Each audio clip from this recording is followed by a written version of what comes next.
ഭീകരർക്ക് മറുപടി നൽകണമെന്ന് രാജ്യം ഒരേ സ്വരത്തിൽ ആവശ്യപ്പെടുകയാണ്. തിരിച്ചടിക്കുമെന്ന് പ്രതിരോധ മന്ത്രി രാജ്നാഥ് സിംഗ് പറഞ്ഞു. ഭീകരർക്കെതിരായ പോരാട്ടത്തിൽ പൂർണ്ണ പിന്തുണയെന്ന് കോൺഗ്രസും അറിയിച്ചു. ഭീകരാക്രമണത്തിൽ സുപ്രീം കോടതി അഗാധമായ ദുഃഖം രേഖപ്പെടുത്തി. ആക്രമണം മനസാക്ഷിയെ പിടിച്ചുകുലുക്കിയെന്ന് സുപ്രീം കോടതി. പഹൽഗാമിലെ ഭീകരാക്രമണത്തിൽ രാജ്യത്തുയരുന്നത് ഒരേ വികാരമാണ്.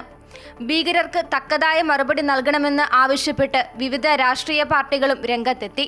ആക്രമണം നടത്തിയ ഭീകരരിൽ ഒതുങ്ങില്ല എന്ന സന്ദേശമാണ് പ്രതിരോധ മന്ത്രി രാജ്നാഥ് വ്യോമസേനയുടെ പരിപാടിയിൽ നൽകിയത്. ഭീകരർക്ക് സഹായം നൽകിയവരെയും തേടിച്ചെന്ന് തിരിച്ചടി നൽകുമെന്ന് പ്രതിരോധ മന്ത്രി രാജ്നാഥ് സിംഗ് വ്യക്തമാക്കി. കശ്മീർ ഭീകരാക്രമണത്തിന് തക്കതായ മറുപടി ഇന്ത്യ കൊടുക്കുമെന്ന് BJP സംസ്ഥാന അധ്യക്ഷൻ രാജീവ് ചന്ദ്രശേഖർ പറഞ്ഞു. ഭീകരവാദികൾ മതം ചോദിച്ചത് അതീവ ഗൗരവമുള്ള വിഷയമാണ്. വികസിത ഭാരതത്തിന്റെ കുതിപ്പിനെ തടയാൻ ചിലർ ശ്രമിക്കുന്നു എന്നും രാജീവ് ചന്ദ്രശേഖർ പറഞ്ഞു.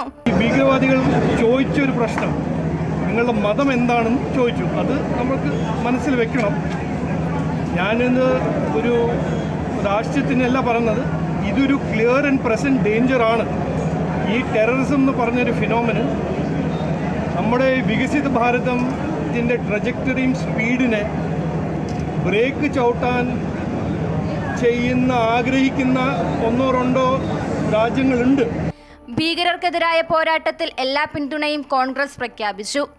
AICC general secretary KC Venugopal MP ശ്രീനഗറിലെ PCR ആശുപത്രിയിലെത്തി മരിച്ചവർക്ക് അന്ത്യാഞ്ജലി അർപ്പിച്ചു. സംഭവം നടക്കുന്നതെന്നും എല്ലാ പിന്തുണ വാഗ്ദാനം ചെയ്യുന്നതായും അദ്ദേഹം പറഞ്ഞു. Entire country should unitedly on solidarity with deceased families. As a countryman, we need to stand up bravely, speak against this terrorism activity. ഭീകരാക്രമണത്തിൽ സുപ്രീം കോടതി അഗാധമായ ദുഃഖം പ്രകടിപ്പിച്ചു. ആക്രമണം മനസാക്ഷിയെ പിടിച്ചുകുലുക്കിയെന്നും സുപ്രീം കോടതി പറഞ്ഞു. പൈശാചിക മനസ്സുള്ളവർക്കേ ഇങ്ങനെ ചെയ്യാനാവൂ എന്നും സുപ്രീം കോടതി കൂട്ടിച്ചേർത്തു. ബുദ്ധിശൂന്യമായ ഈ ആക്രമണം മനസാക്ഷിയെ ഞെട്ടിക്കുന്നതാണ്.